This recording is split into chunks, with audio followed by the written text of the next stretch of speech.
what it really looks like for a studio to be honest, to respect your time, or really what just a well-made game looks like, especially at the launch. Out of the gate, they had a 6-month roadmap with transparency outside of that. So was Battlefield with Battlefield Labs, which was a great turnaround from how the previous Battlefields went. But of course, one of the strong suits of Call of Duty is that engine of continual content, especially on so many different fronts for different audiences. Although there's still independent audiences, of course, within each of those categories. I want even more from them rather than the breadth that they provide. But it does seem like now the trend is going towards communication, being transparent. Studios seem to be learning that lesson. And whether Infinity Ward has picked up on this or the new teams just genuinely care about this and what the fans are thinking, so much so that creators who even got to play test this already were allowed to even talk about their impressions 4 months before the release. They're not really including gameplay. We've seen a couple segments here and there of, a lot of motion blur and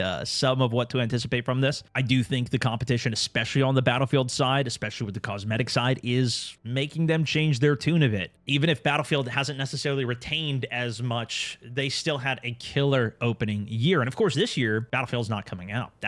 Again, that content release schedule that COD has is way faster. Infinity Ward is led by Mark Grisby and Jack O'Hara, now both seasoned veterans of the franchise. Grisby's been animating Call of Duty going all the way back to COD 2 in 2005. He helped build COD 4. He was the animation director on Modern Warfare 2019 and Modern Warfare 2, and he's running the studio. O'Hara's been at Infinity Ward as well for over a decade himself. Between the two of them, they've worked on over 10 Call of Duty titles each. We're talking the original Modern Warfare titles, Black Ops 1, the games that really kind of built the franchise for a lot of us. Both studio heads have said that this isn't about their egos. Mark and I very quickly settled on the fact that it shouldn't be about our egos. It's about making the best Modern Warfare the world has ever seen, which I think is a nice admission. They've been holding play tests with the team, outside creators, etc. for months now. I think a lot of us were thinking of Black Ops 7 as kind of just DLC for Black Ops 6. So my hope is that this is really kind of the next iteration for the game. The new kill block mode even sounds awesome, where you can't really necessarily memorize the map because it's always changing. Actually, it sounds interesting. In fact, playing the game is mandatory if you're working on the title, which I think is pretty good.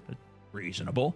Even owning that they made some mistakes in MW2 that they've learned from, which was a hard rip from the original kind of Modern Warfare 2019 and where that was built on over even the next iterations before MW2 came out, even completely overhauling like the movement, the plating, the whole feel of the game. But these are the people who gave us Warzone and MW 2019